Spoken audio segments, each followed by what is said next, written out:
Hey there, strangers. Welcome to my Abu Dhabi adventure.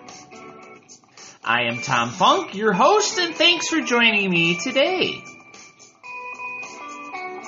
Last time we met, I was preparing for Nathaniel's arrival, and I am here to report he is sitting on my couch. Hey, Nathaniel, say hi. Hello. Can you hear him? He said hello. Well, Nathaniel, he is in 9th grade at the Canadian International School, which is in Khalifa City. It's like 15 minutes from here. He does take the bus to school every day, and things are going well. Getting him here posed a bit of a challenge, and, as part of my benefits working here is that my employer pays to integrate my family as residents into the United Arab Emirates. They pay for his flight to the United Arab Emirates. They process his resident visa. They pay all the fees. Pretty cool, huh? Well, don't ever add a certain American airline to the mix. See, he's old enough to travel unaccompanied without assistance from the airline if he flies Etihad. His flight from Chicago to Abu Dhabi was on Etihad. His flight from Grand Rapids to Chicago was on that certain American airline. The Etihad folks were fine with him flying solo. Other than moving through the nightmare that is known as O'Hare Airport, my wife and I were fine with that too. And as Nathaniel said, I'm going to have to do this on my own sooner or later. The challenges with this certain American airline would not let him fly unaccompanied without their assistance, as their age limit was 15 to fly alone. Well, he's 14, so he is required to use their unaccompanied minor program. American required, though, that they would only hand him off to another responsible adult. They were not going to take him to the Etihad counter. Now, mind you, I'm finding all this out with less than 48 hours before his flight. I'm dealing with 2 different airlines, a wife 8 time zones away, a travel agency, and my employer who already forked over the dough to pay for his ticket. So the wife and I were frantically researching all our options. One was just to drive him to Chicago and put him on the Etihad flight and skip this certain American airline. Well, Etihad says that his boarding pass for that flight to Abu Dhabi, the boarding pass was actually going to be printed in Grand Rapids, and if he does not fly the Grand Rapids to Chicago flight, his ticket to Abu Dhabi would be canceled. All right, on to the next option. Let's see if we can find a responsible adult to take him from his this certain American airline flight to his Abu Dhabi flight. Well, again, this certain American airline required him to be handed off to a responsible human. Lucky for me, my friend Mike, his son lives in Chicago, so I offered him a couple $100 bones just to receive him. Well, unfortunately, he wasn't available, and by this time, we were under 24 hours. We decided that the best thing to do was just to buy a round-trip flight from Grand Rapids to Chicago for Susan to fly, and she can be with Nathaniel. That was pretty much our only option at this point. But you'd think this problem is solved. Oh, no, not with this American airline. They gave my wife crap. They would not print his boarding pass for his Abu Dhabi flight, as they assumed he could not travel unaccompanied with Etihad. My wife had them call Etihad to confirm that, yes, in fact, Etihad allows 12-year-old kids to fly unaccompanied all by themselves without assistance, and they do it all the time. So they printed his boarding pass, they fly to Chicago, and Susan had to quickly catch her flight back, which did not allow enough time for her to go to the Etihad counter with Nathaniel, which was in a whole other terminal. So she puts him on a bus, off he goes to the correct terminal, and goes straight through security to his gate, where they started boarding soon after his arrival. He sends me a WhatsApp message that he's at the gate, and then I don't hear from him until I see his tired face about 16 hours later in Abu Dhabi. Telling you folks, I've never had a good experience with this certain American-based airline. They've stranded me in Lima, Peru. They've stranded me in Miami. They even canceled a flight once, and I had to drive myself and get myself over to another freaking airport to catch a flight back home once. And they once were diverted to another terminal, but they didn't update the boards inside the airport, so my wife was wandering around for hours looking for me and almost left me there. Anyways, he's here, I'm, glad he's here, and he's into school. Had to do a few things to, get him up to speed for school. Like I had to get him his uniforms, a computer, calculator, that kind of stuff. And we also went downtown today to the Gold Souk Mall, do a little clothes shopping.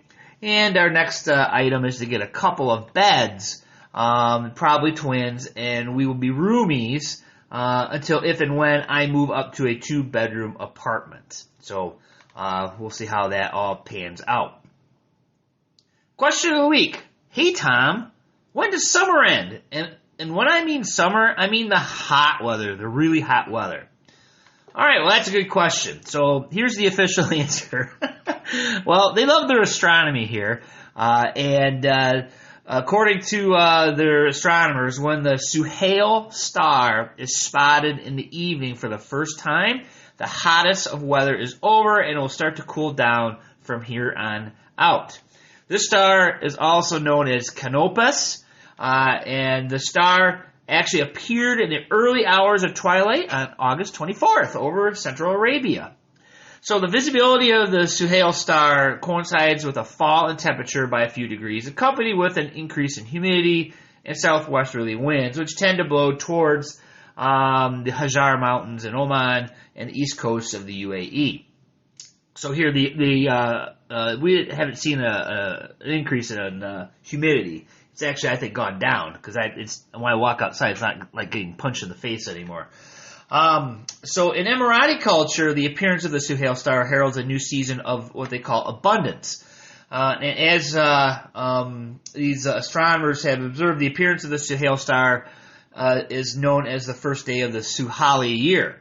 And when Emiratis from the past saw the star, they would base their fishing, their pearl hunting, and farming activities based on the sighting of the star. And it is in a southern constellation of Carnia, Carnia, and only Sirius is brighter than the Suhail Star. So check it out. Go online and look up Carnia, look up Suhail Star. A lot of stories behind it. It's pretty cool. So yeah, Tom, but how about the weather? Well, okay, all right. I can tell you that the mornings are no longer oppressive. I've observed that whatever the temperature is at 6 a.m., it will be 10 degrees warmer at 10 a.m. So when I was waking up, it was 97 degrees. Holy cow, yeah, exactly. Well, we've had a stretch where the lows were in the low 70s Fahrenheit, and they've creeped up this past week to around 80. On these cool mornings, and we had them last weekend, I got up and did some bird watching. The shorebirds are moving through right now, headed south to Africa, and I even added a couple of lifers. So my bird watchers that listen, I added an Alexandrine parakeet and a slender-billed gull. So there you go. So the highs are still a touch above 100, and I haven't had the oppressive humidity every single day like we had then. Maybe 1 or 2 days a week, and not for very long. And I know many of you think I'm nuts for living in this weather, but think of it this way. I never have snow. Oh, just kidding. Sorry about that. Hey, the weather is, it is too oppressive. It's oppressive between about May 20th this year to August 20th. And we just flat out don't do anything outside. I would walk to my little grocery store and back outside, and I'm sweating bullets by the time I get back to the apartment. But think of it this way. Just like in the winter, now admit it, people, many of you hunker down indoors for 3 months. The thing is, you only have to look forward to several months of crappy, rainy, muddy weather before you get 6 weeks of summer. I have 9 months of summer and 3 months of oppressive heat. So, hey, I'll take that any day. Anyway, if you have a question, reach out to me on any of my social media outlets. I'm up to so many now that I'm not even going to mention them all. The one I will mention is I now blog on Substack. So if you're a big Substack fan, Just search for my name, Thomas Funk. I'll be taking this transcript and other transcripts and putting it there. And keep in mind, the Substack is for all my blogging, not just Abu Dhabi. So keep that in mind if you have tender eyes or tender ears. And the link is thomasfunk.substack.com. Hey, I think I hear bumper music.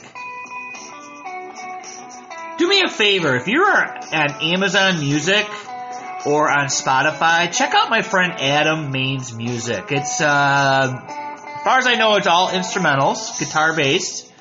And he is allowing me to use his music for my podcast. So thank you, Adam. And he is a musician in Kalamazoo. His name is Adam Main, M-A-I-N. All right. Thanks again. I'll post at least once a month, more often if I have enough material, or do something cool. And Nathaniel and I are planning on trying to do like one cool thing a month, like renting a car and, going off to one of these other Emirates and maybe spending the weekend there. So we will be doing some cool stuff because the weather's going to be getting cooler. All right, thank you very much, you guys. This is Tom Funk for Tom Funk's Abu Dhabi Adventure. Thanks for listening, and we will see you again.